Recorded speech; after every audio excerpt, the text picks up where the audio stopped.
Amen. I want you to stretch out your hands at me and pray for me.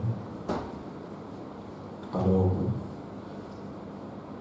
it's natural to think that pastors are very strong and they don't need prayers. Just pray for me that God will strengthen me and that God will use me this morning. That everything that will proceed from me will be from Him.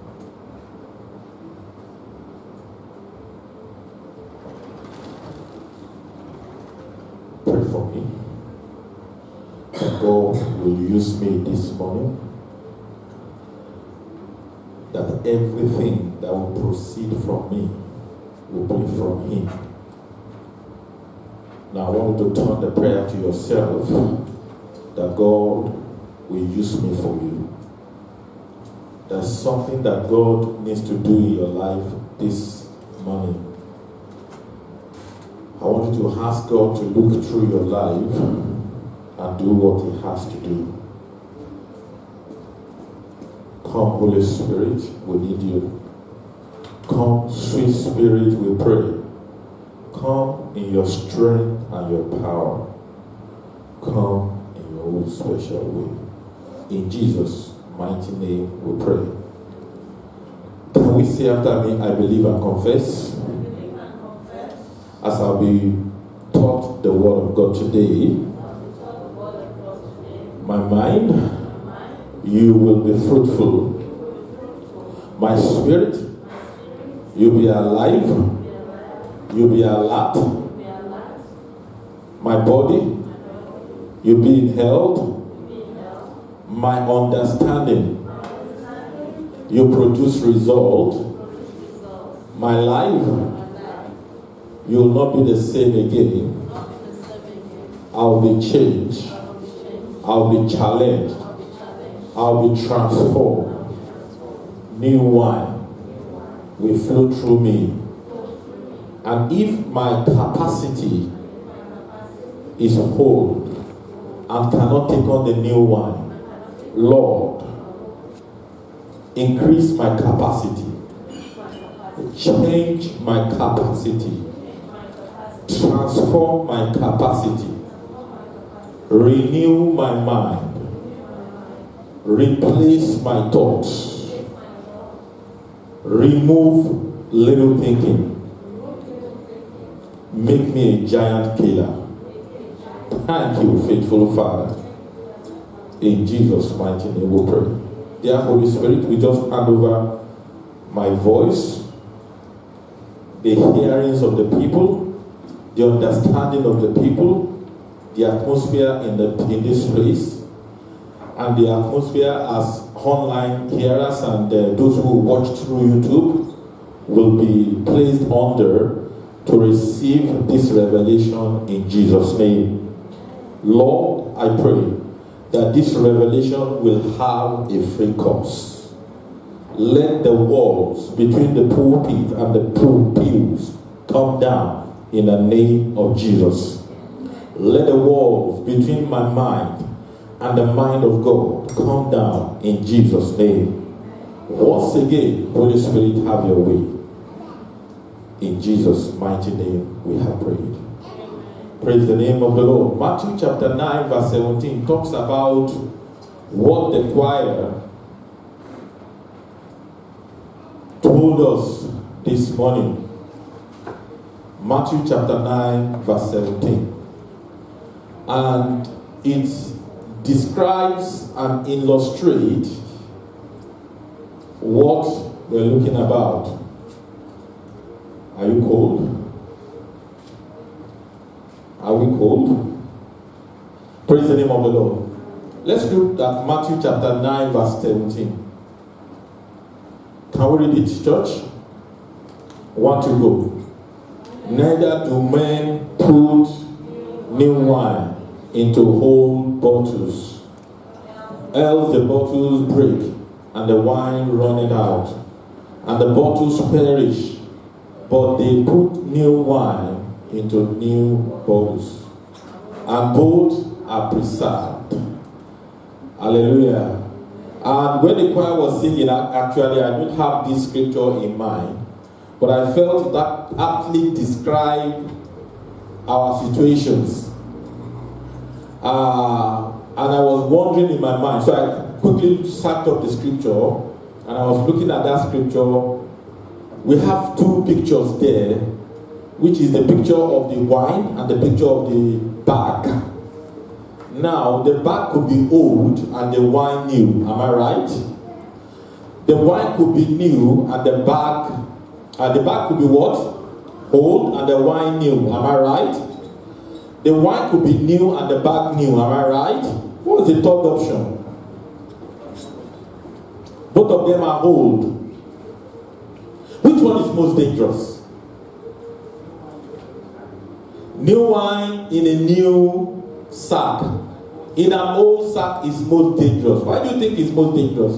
Don't you think that old wine in an old sack is as equally as dangerous as new wine in an old bag? What will happen to new wine in an old bag? If you put new wine in an old bag, the bag is going to burst. And then the wine will be wasted. If you put new wine in an old wine in an old bag, what will happen to the two of them? They will remain the same. I don't think there's anybody that wants to remain the same in the service this morning. It's very dangerous to remain the same. Now, if you put new wine in a new bag, what happens? Both of them are preserved, and then they are better. Praise the name of the Lord. Now, imagine that the old wine that is flowing. Now, this is where the danger is with the old wine and the old bag. Imagine that the old wine that is flowing is actually, now look at it this way. The wine is our thoughts. The wine is our thinking. The bag is our capacity or our heart or our mind, where the thinking takes place. Praise the name of the Lord. If the new thoughts, if the whole thoughts that you've always thought about is placed on your present mind, do you think you're going to achieve anything? Now that is where it's going to be dangerous to have new wine, old wine in old bag. To some of us, we need to reach out to God and say, God, please give me new thoughts. Because our capacity can be limited. So can you just pray this prayer with me and say, Father, increase my capacity to receive. Increase my capacity to retain.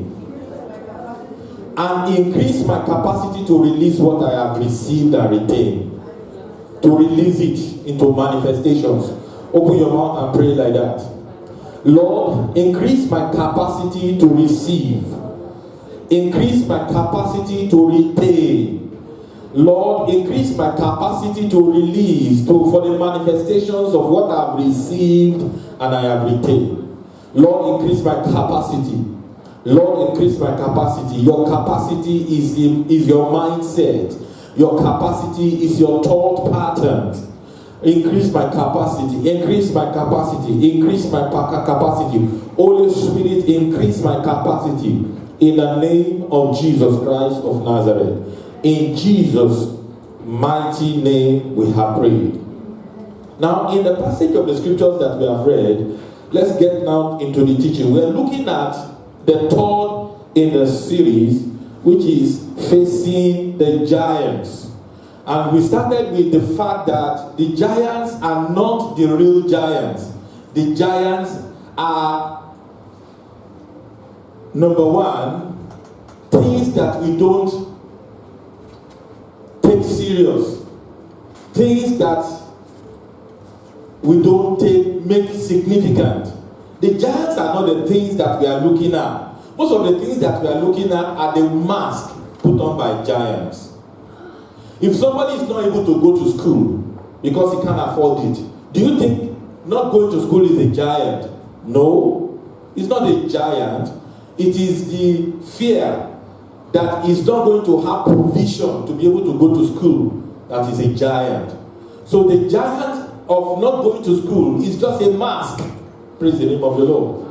And so last time we spoke about those masks, and we also unmasked the giant. And then the following week, we talked about the giant of fear.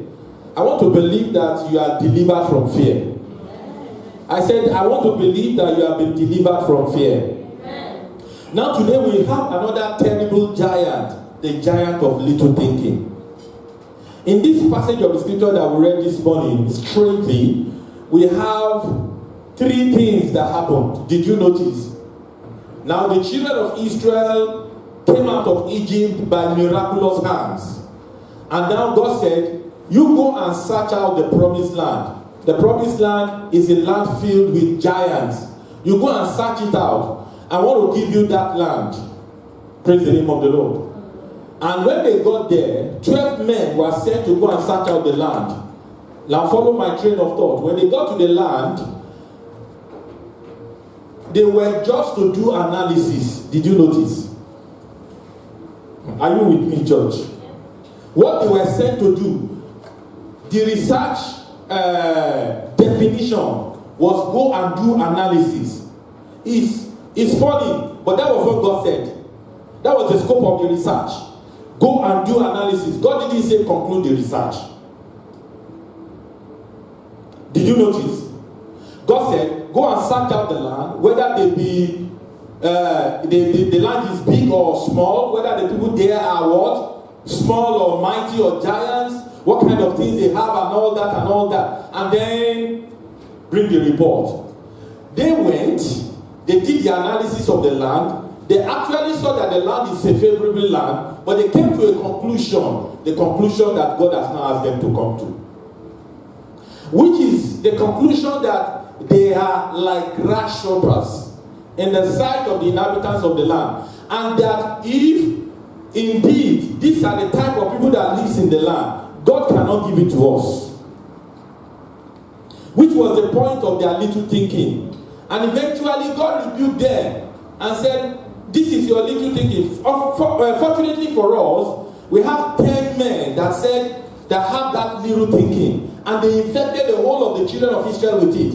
But only 2 men had a giant mindset, which is Caleb and Joshua. And they said, no, we are able to go up and take the land. For their defense is departed from them, and God is with us. They won't go on to say things like they are bread for us.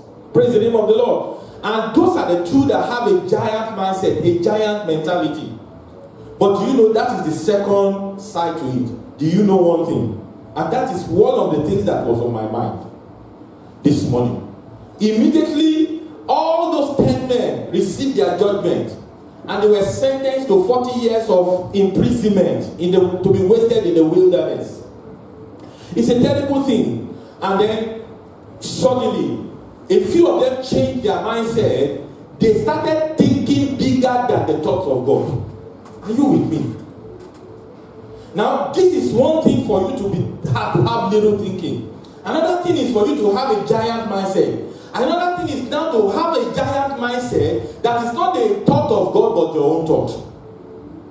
What was the giant mindset that they were not having? They now decided that we are going to go now. It is not yet time. We are going now. We're going to possess the land. And Moses said, why are you in haste? Why do you want to go and possess the land? It's not yet time. God is not with you, don't go. Did you notice in the last part of the message, they went and the Bible says they were killed, they were smitten by small nations. Pray this prayer with me. Say, Father, as you deliver me from little thinking today, give me understanding to know the giant mindset, to know the giant's thoughts that you want me to think of and not be presumptuous. In the name of Jesus. Open your mouth and pray that prayer point. Help me to understand that the actual thoughts that you want me to have. In Jesus' mighty name we pray.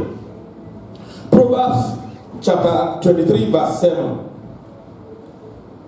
Proverbs chapter 23 verse 7 says,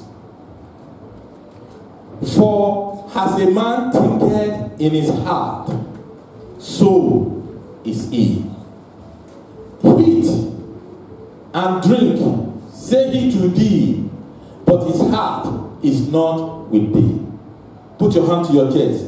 As a man thinketh, put your hand to your chest and say after me. As a man thinketh, so is he.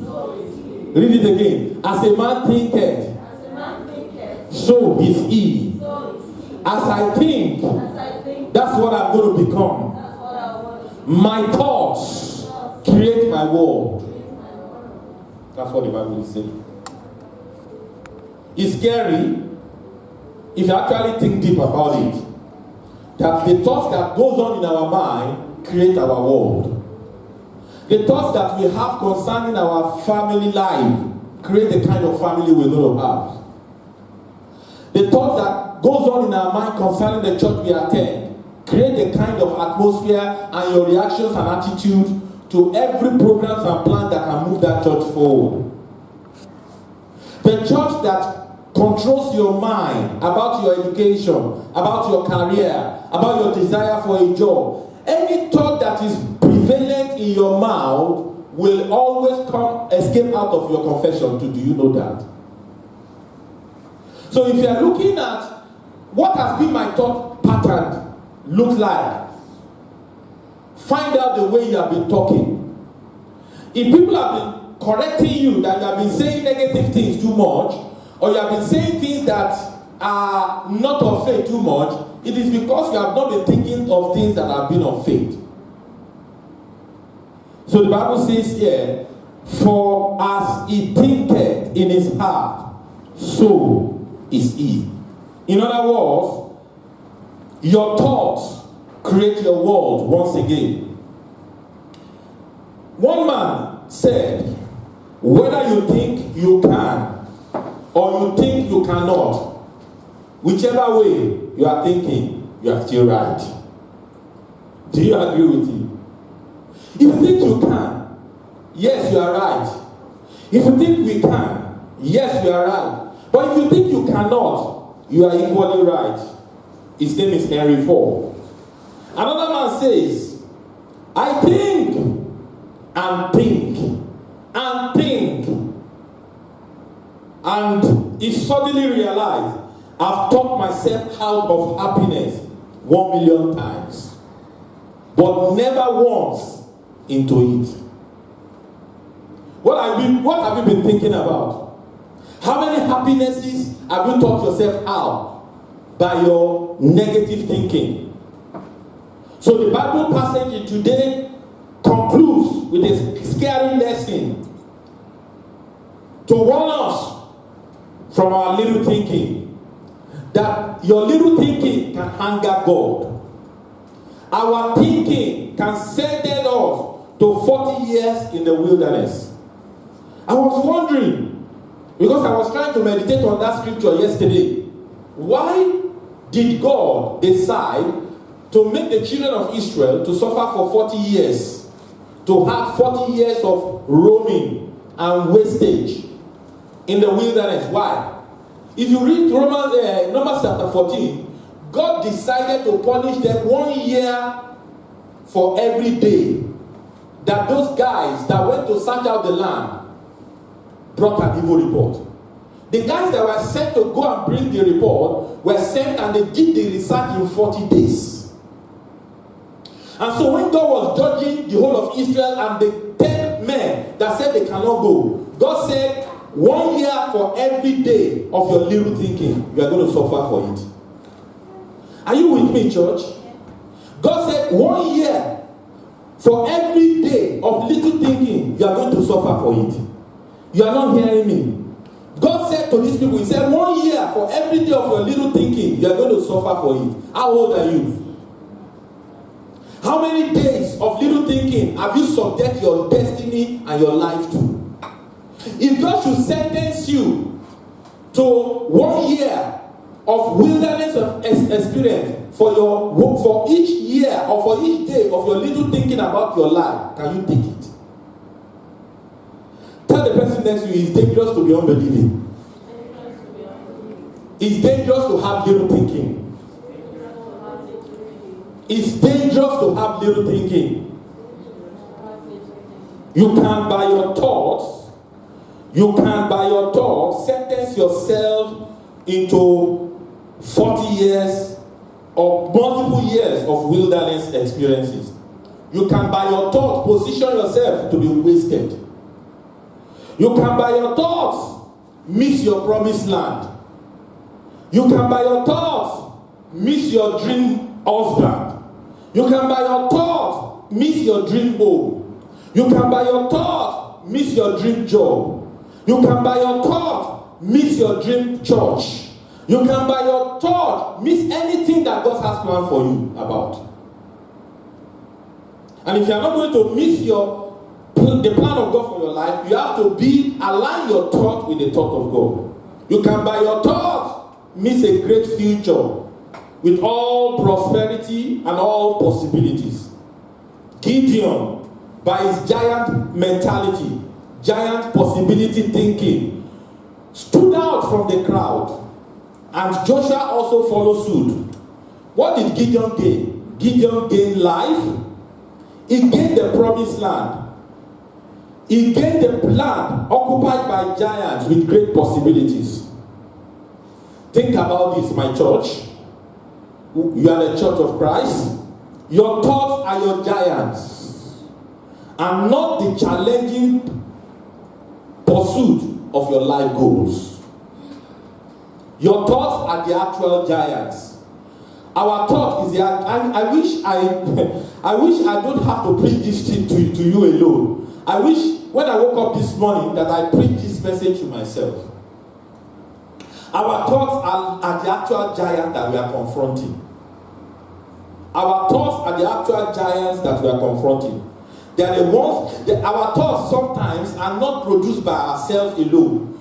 The thoughts that flow through your mind that you act upon can be put in your mind by demons.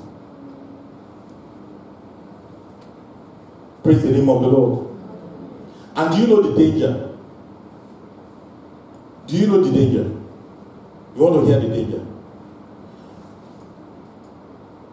The environment where some of us are coming from, I'm having this challenge and I'm telling you.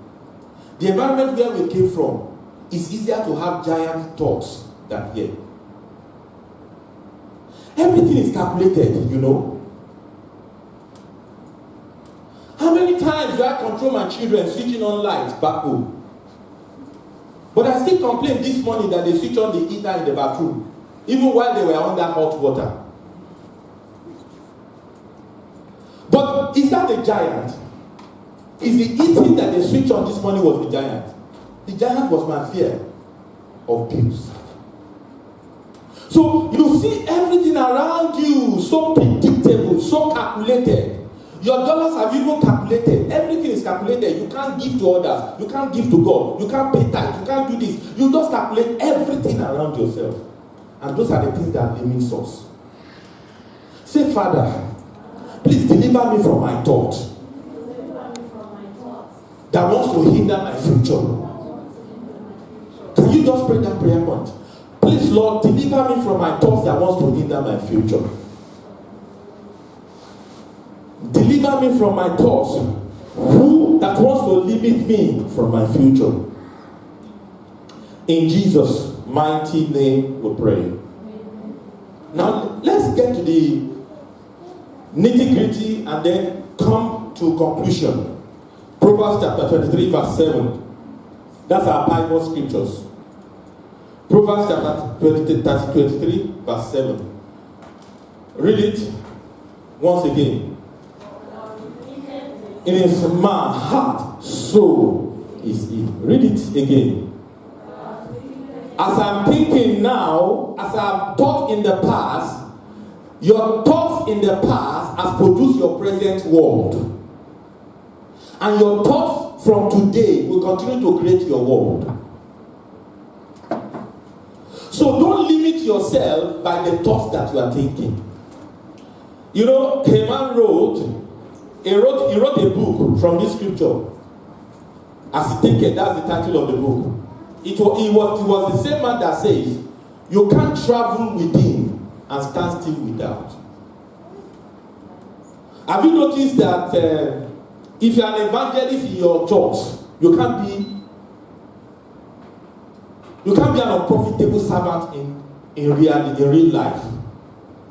Are you hearing me? If you win souls, if you have passion for souls in your imagination, there's no way you will not be compelled to share the gospel with the sinners. You can't travel within and stand still without. Whatever you are not able to do in your attitude and in your action is a product of what you are thinking. Whatever inability that is placed on you physically is the inability that is placed on your thoughts and your imaginations. So you need to allow God and the power of the Holy Spirit to help you to break through your imagination, to break through your thinking, to break through your thoughts, so that new wine can flow through you. Hallelujah. And new things can be created for your life. I've attempted to think big for God in the past.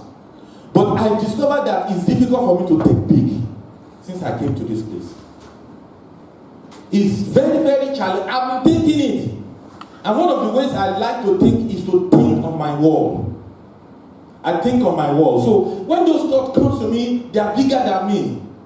For my family, I'm trying to create the same world that I created back home in my room.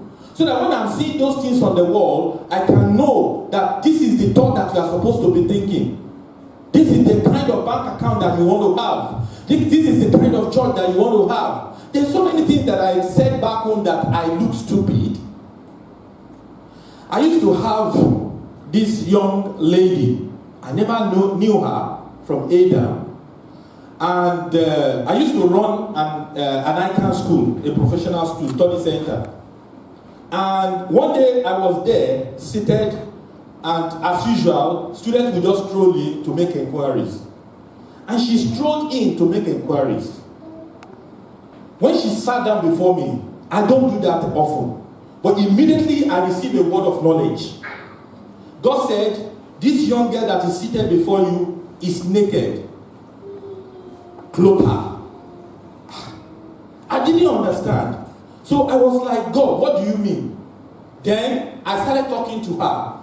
In the midst of talking to her, I said, she came actually to find out one course that is very, very expensive. Professional exams are very expensive. Students will have to settle the institute and pay subscriptions. Students will have to settle the institute and pay for maybe, what's it called? Remind me. Maybe you want to jump a stage. I forgot it. Exemptions. They have to pay for registration. And we don't charge them less for tuition. And parks are there. It's very expensive. So an orphan, somebody who doesn't have a father or mother to sponsor her, cannot write those exams. Or you don't have a good job. And this is an exam that you cannot predict you're going to pass. People write it for 20, 30 years. So she said that, and I started finding out from her. She told me, her mom is dead, and all those stories. And I realized, and I said, well, no problem. If you work for us in the tuition center, we'll take care of your tuition for maybe this particular level. And she agreed to come and work as our secretary. To cut the long story short, she had so much challenges that I had to take her into my house, even when she was pregnant. With how full my house is, for some of you that have heard the stories. So she became so close to us. Today she's a fulfilled accountant, working in a very good organization. It was from this place also that God used me for her. She got that job. But that's not where I'm going to. Recently this year, she was talking to me on the phone, and she started saying, Pastor, in those days when I used to enter your room, I think you are mad.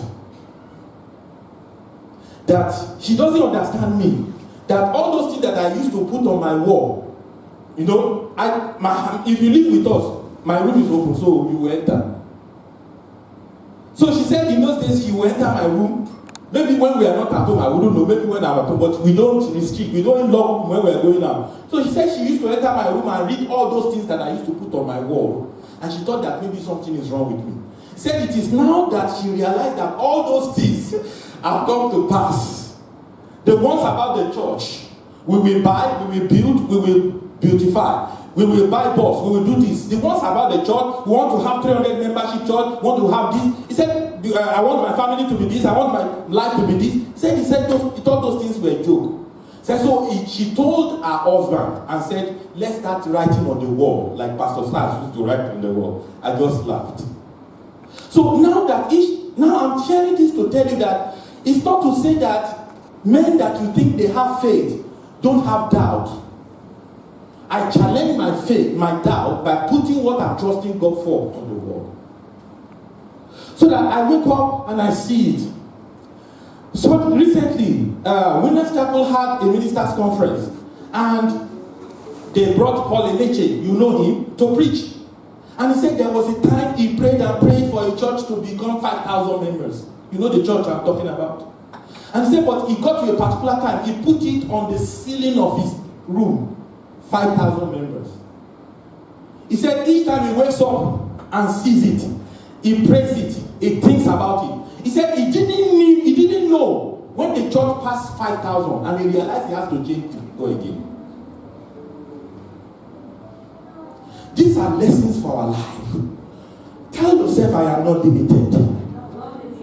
What is limiting me is my doubt, is my fear, is my thought. And if your thought is still not able to help you to think big, why don't you put it on the wall? Praise the name of the Lord. Why don't you put it somewhere that you can see? Tell yourself I will be a tither. Tell yourself I will be a giver. Tell yourself I will be a soul winner. Praise the name of the Lord. Tell yourself I can buy the house. Tell yourself I can finish my course. Tell yourself I will get this job. Tell yourself my salary in this land will be so amount, no matter how much. If you dream for a $19 job, you'll get it. If you dream for $30 job, you'll get it. Do you know people are being paid $105 per hour? You'll get it. I'm not the gospel preacher that says, go and dream it. And now, by Monday, you are getting it. You understand what I'm trying to say? It takes a process. Sometimes, while you think you are ready for something, God says you are not ready. So while God is preparing something for you, He's preparing you as well for that thing. So that's why sometimes the manifestations of what you are trusting God for may take a while, but if you are persistent with God's thought, it's going to manifest in Jesus' name. Say, Father, destroy my little thinking. Say, Father, destroy my little thinking. Now, what are the forms of little thinking? The first form of little thinking that you must challenge in your life is little thinking in itself. Little thinking. Genesis chapter 13, verse 14 to 15. God told Abraham, He said, arise and go through the land, which I'm going to show you. Go through it, go through the length of the land. Go through the breadth of the land. He said, as far as your eyes can see, that is what I'm going to give you. Church, Abraham was being challenged not to have little thinking. Let me tell you another form of little thinking, which is thinking. What did I say, church? Some people don't have little thinking, they have thinking. What is thinking? It is death-filled mentality. We saw it in John chapter 11, verse 16. Jesus said that Lazarus is sleeping. And everyone said, hey, if he's sleeping, man, he's going to get recovered from his sickness. That's a flash point. He said, okay, you guys are confused. Okay, Lazarus is not sleeping. Lazarus is dead. And I'm very happy that you guys were not dead. You don't know anything about it. Now let's go wake him up. You know the guy that has a stinking thinking? Come on, say stinking thinking. His name is Thomas the Didymus. He said, let's go die with him. Jesus said, let's go wake him. He said, let's go die with him. You have friends that tells you, let's go die with people you are supposed to go and wake up. That is thinking. Hallelujah. It's a form of mentality. They always see death when they are supposed to see life. Let's look at another form of little thinking. Numbers chapter 13 tells us in verse 32, the people said, we are like grasshoppers. So this third type of mentality that you must deal with is grasshopper mentality. What did I say? No, grasshopper mentality is different from giant mentality. So grasshopper mentality. Let's tell you the fourth type of mentality or thinking that you must deal with is called victim mentality. Look at 1 Kings chapter 19. These are form of limitations on our mindset. 1 Kings chapter 19. Victim mentality. I'm going to summarize it. You know the story too well. It was the story of Elijah. God has just wrought mighty wonders and signs through him. And after God wrought that mighty signs and wonders, Jezebel came around and said, you are going to die. You killed all the prophets that I have. You yourself, you're going to die. And then this guy went into the wilderness. And he sat down discouraged. Pastors can be discouraged too. Don't forget that. No matter how anointed. So don't contribute to the discouragement of the pastor. I'm serious. I don't think I have done what this guy has done. So to show you that every man in his natural self can be depressed. So she went into the wilderness. I was wondering what, if he says God, I don't want to be a prophet in you. Do you know how many pastors quit because of discouragement and depression? Do you know how many pastors quit on Sunday morning because of the congregation they preach to on Sunday? Do you know how many pastors quit because of rent? Of so many things that is around them? Or cooperative people around them? Or people that don't understand them? Or a lot of other things makes pastors to quit. So don't blame this guy. But this guy was so anointed, but I thought he was going to say, God, I'm not going to be a prophet again. No, that was not what he said. He said, God, you need to become an assassin. Kill me. I'm not even ready to quit ministry. I'm ready to quit the world. Do you know there was a pastor in the US who pastors a large church and committed suicide in an hotel? What would have made him to commit suicide? Money? No. What would have made him to commit suicide? The size of the church? No. Who knows? So this is what I call what? Victim mentality. So the guy now said, he said, I'm not better than my forefathers. Elijah, you are a liar. Are you really sure that you are not better than your fathers? Did your father call down fire from heaven? Did Elijah's father call down fire from heaven? Answer me now. Did you read in the Bible? He said, I'm not better than my fathers. Is he not lying? That is victim mentality. When you look at all what God has been done for you and you still think that God has not done enough and you are sad. Does it happen to you alone? No, it happens to me. I have to make my sense to say, let your sense come back to you. God is good. Tell yourself, say, my sense, come back to me. God is good. Don't continue in victim mentality. Now let's look at the last form of mentality that you must deal with, which is impossibility-filled imaginations. 2 Kings chapter 7. Verse 1 to 2. We can quickly read that. Please, you're going to give me some minutes to quickly round up this message with you today. Now, let's look at this other form of mentality. Read it, church. I felt the Holy Spirit has come down. Read it. Then Elijah said, hear ye the word of the Lord. Thus said the Lord, tomorrow about this time, a measure of fine flour shall be sold for a shekel, and 2 measures of barley for a shekel in the gate of Samaria. Look at verse 2. That's where I'm going to. I want you to give this mentality a name. It says, then Elisha said, hear ye, verse 2 quickly. Hallelujah. Let's read together. 1 to go. Then a Lord, on whose hand the king leaned, answered the man of God, and said, behold, if the Lord will make windows in heaven, my distance be. And he said, behold, thou shalt see it with thy eyes, but shall not. Anyone that challenge that God cannot do anything will never see that thing manifest in his life. Anyone that says God cannot do something cannot see the manifestation of that thing in their life. Hallelujah. What kind of mentality is this? Impossibility imagination. And for some people, it happened once, they rebuke it. For others, it's a continuous pattern of life.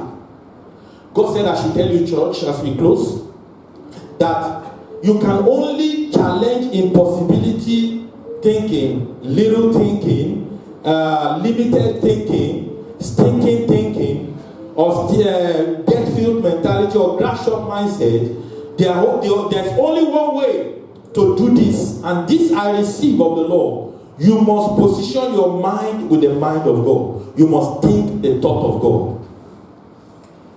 It's only the thought of God that can make you to counter all these things. Now, who is God? What are the impossibilities of God? Let me tell you this. God, number one, cannot lie. And God does not repent. Do you hear me, church?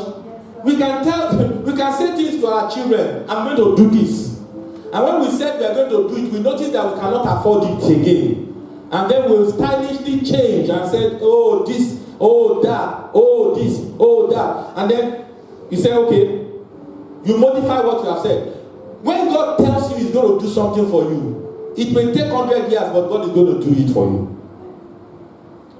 Don't be discouraged.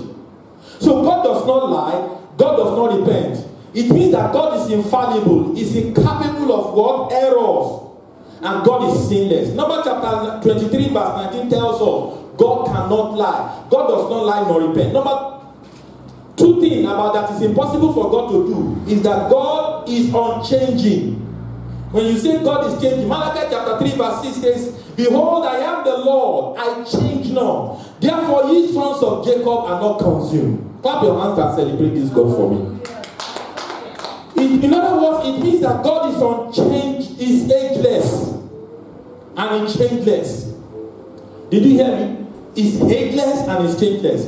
Another thing that God cannot do is that God is unjust. God cannot be unjust. You will read Psalm 92 verse 15. You know, sometimes, you see, you are happy. Let me give you a picture of what I'm talking about. You are happy. You said, oh God, maybe you are at home and you're saying, God, I thank you for scholarship. I thank you for scholarship. And you got here and you saw other people that have scholarship or other people that don't have scholarship who appear to be in better situation than yourself. And you say, well, it's like God loves this person, you know. It seems his own scholarship is better than my own. Or it seems his own situation is better than my own because of the challenges that we are facing. Do you understand what I'm trying to say? And begin to think that, oh, God loves one person. Do you know people that have tried to get scholarship to study and they never got it, and eventually maybe they have to study through saving, through this, through borrowing? You know what I'm trying to say? Maybe thinking that those who have scholarship are better and that God favors them. Church, God is unjust. The kind of husband that God gives you, God is never unjust. The kind of wife that God gives you, God is never unjust.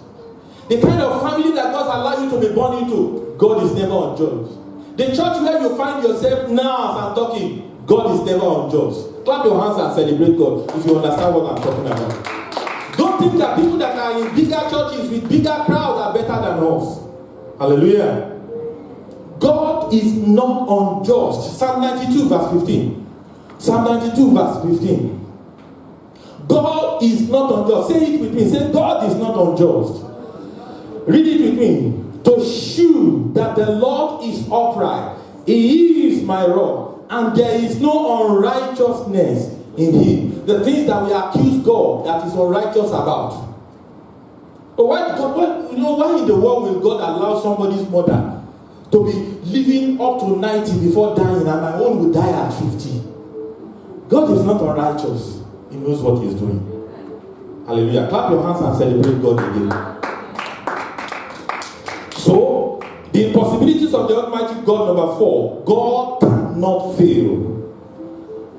God has never lost a battle. 2 Timothy chapter 2 verse 13 says that even if we believe not, I was teaching you about a dimension of unbelief that hinders God's manifestations for healing and deliverance on Friday. But God reminded me this morning that there is a dimension when I can bypass unbelief and still manifest my power. 2 Timothy chapter 2 verse 13 says that even if we believe not, he abideth faithful. God cannot deny himself. Clap your hands and celebrate this God that we are serving. He has never lost a battle. He will never lose a battle. He has never lost a battle in your life. He will never lose a battle in your life. He has never lost a battle concerning his church. He cannot lose the battle in this church. Deuteronomy chapter 31 tells us of God's unfaithfulness that he cannot fail. Quickly, read it. Deuteronomy chapter 31 verse 6 quickly. He said, be strong and of good courage. Fear not, nor be afraid of them. For the Lord thy God, he is that doth go with thee. He will not fail thee, nor forsake you. Hallelujah. Joshua chapter 21 verse 45. Joshua chapter 21 verse 45. God cannot fail. There fail not. Are you with me? He said, there fail not aught of any good thing which the Lord has spoken unto the house of Israel. All came to pass. Look at somebody and smile gently and say, this one also shall come to pass. I don't know what you are going through. I have things that I'm going through. So I cannot say that you don't have things that you are going through. But this one also shall come to pass. Amen. Look at finally the possibilities of the Almighty God. God do not afflict. God do not afflict. Job chapter 37 verse 23. God do not afflict. God do not afflict. God do not afflict. Let's read it. Read it with me. Are you with me? Yeah, let's read it together, church. Touching the Almighty, we cannot find him out. Excellent in power and in judgment, and in plenty of justice, he will not afflict. If you look at all what Job went through, who will say, who will you naturally say did it? God. God was not in the world. He only permitted the devil to do it. If you start your new car, it's not God. He only permitted the devil to test your faith. Praise the name of the Lord. And God is bigger than your car that was crashed. So what are the thoughts as we close? I will close in a few minutes. What are the thoughts? I want you to take this to your mind. These are the thoughts that can help you counter little thinking. Number one, think like Abraham. What was God asking Abraham to think? He said, go through the land. Please define what you want God to do for you. When you are defining what God wants to do for you, define it as far as your imagination has capacity to have. He said, dream. He said, go through the land. He said, look to the north, look to the south. He said, as far as your eyes can see, that's what I'm going to give you. That's the way to deal with little thinking. Number two, think like God told Moses to think. Moses was called to go and deliver the children of Israel.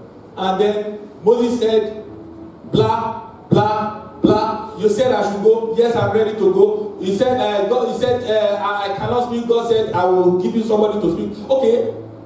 He came to one conclusion. Even if I'm going to go to the people and tell them that you have sent me, what's your name? Are you with me, church? And Exodus chapter 3 verse 14 tells us, God said, go and tell them, I am that I am. That's the Hebrew word. Eye, Asha, Eye. I save in the manner in which I save. I don't save as a monodimensional God. I save multidimensionally. So if you need a child, I am the one that gives children to the barren. If you need money, I am your prosperity. If you need job, I am your job provider. If anything that you need, that is what God becomes. But you can only do that by stretching your imaginations. Number 3, God said you should think like Joshua. We'll come back to it. And God said you should think like Solomon. Think the way I made Solomon to think. He says, how have I told Solomon to sing? He says, surely there is an end. Proverbs 23 verse 11. And thy expectations shall not be cut off. So if your expectations are granted to you as a manifestation to your answer to prayer, what kind of expectations are you going to have? God said, number 4, you should think like I told Jeremiah to think. You know the scripture too well. He said, for I know the thoughts that I think towards you. Your thoughts may not be the thoughts that I am thinking towards you, but I know the thoughts that I'm thinking towards you. And they are thoughts of what? Peace, not of war. They are thoughts of what? Expected head, not of evil. Read it, church. For I know the thoughts that I think towards you, say the Lord, thought of peace and not of evil, to give you an expected head. Can I tell somebody I don't know? Anything that you feel is limiting you through your bloodline is not bigger than the blood of Jesus. Stop being sad of the kind of bloodline that flows in your destiny.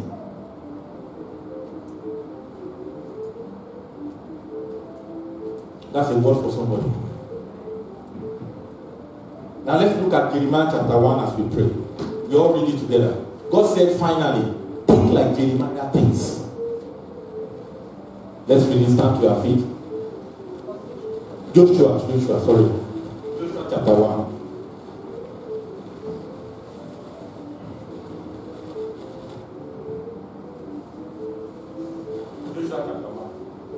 Let's stand to our feet and read it.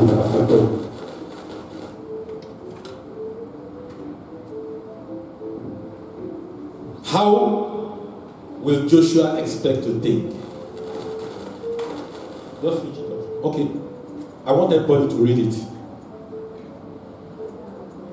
You can sit down, sir. And now, after the death of Moses, the servant of the Lord, it came to pass that the Lord spake unto Joshua, the son of Nun, Moses' minister. You don't understand. Come, brother Manuel. You don't understand. You don't understand how Joshua felt. You know, some people used to think I'm anointed. If I go back to Nigeria now, you will see. But since I got to this land, it's like I'm not anointed again at all. And you see the way I've been struggling with ministry. But I know that I'm not limited. But this is not the plan. Imagine that God just took me away from being your pastor. With all the challenges that we have now, I just leave. And this guy is just standing in front of you as your next pastor. Clap your hands. Are you afraid? Is he afraid? Ask him. So you know how. See the wife. Come. But you see, you understand what I'm talking about, Sha? I want to give you the picture. Don't be afraid. I'm not going now. I'm not handing over to him now. But can you imagine with all Moses has seen, with all Moses went through, Moses, this same Moses did not go to the promised land because of these children of Israel. He missed it. And then suddenly he handed over to a young guy. You know. So read now with the mindset of Joshua now. Let's read together. It could be you. Now, Moses, my servant, is dead. Now therefore arise, go over this Jordan.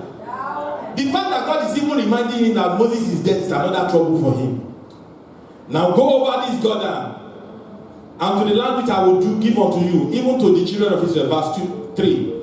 Every place that the sole of your foot will tread upon, that I will give you, as I said unto Moses. Moses never saw the manifestations of some promises. It was Joshua that saw it.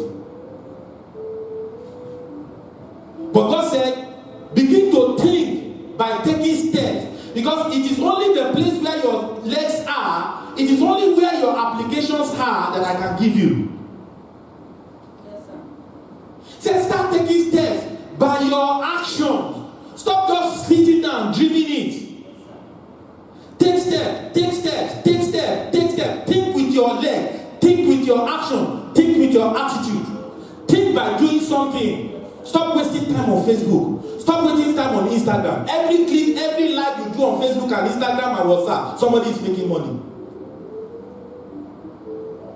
If you see me spend time on WhatsApp, I'm making money in Nigeria. If you see me spend time on Facebook, I'm advertising my book, I'm checking up things. Hallelujah. Let's look at verse 4. from the wilderness and this Lebanon, even unto the great river, the river Euphrates, all the land of the Hittites, and unto the great sea. Brother, I want to sing. The going down of the sun shall be your host. Verse 5. There shall, these promises are so great. Read it with me. There shall not any man be able to stand before thee all the days of. If God tells you that no man will be able to stand before you in this land, will you believe him? Despite the color of your skin. God is God. Read it. As I was with Moses, so will I be with thee. And I will not fail you and forsake you. Verse 6. But be strong. Be strong in your mind and of good courage. Courage is a function of your hand, Abby. Courage is a function of your mind. So, for unto these people shall thou divide for an inheritance the land which I swear unto their fathers to give them. Verse 7. Only be thou strong and very courageous, that thou mayest observe to do according to all the law which Moses my servant commanded thee, to turn not from it the right to hand to the left, that thou mayest prosper whithersoever thou goest. Verse 8. This book of the law shall not depart out of your mouth, but you will meditate on it day and night, that thou mayest observe to do according to all that is written therein. For then thou shalt make thy way prosperous, and then thou shalt have good success. Verse 9 finally. Have now I commanded thee. Be strong and of good courage. Be not afraid, church. The giant of fear will not consume you. Neither be thou dismayed. Don't be depressed or discouraged. For the Lord thy God is with thee, whithersoever thou goest. Can you just move and swim in that assurance that anywhere you go from henceforth, God is with you? We are able to go up and take that country of mountains, to possess the land from Jordan to the sea. That's the song that is in my spirit. Though the giants may be on our way to him, God will surely give us victory. We are able to go up and take that country, to possess the land from Jordan to the sea. Though the giants shall come on my, have a word for you. Oh, God will surely give us victory.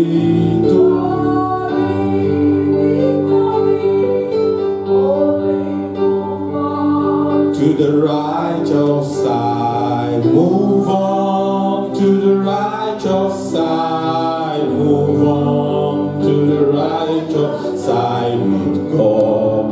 Hallelujah, brethren, move on. To the righteous. Don't say I don't have a word for you.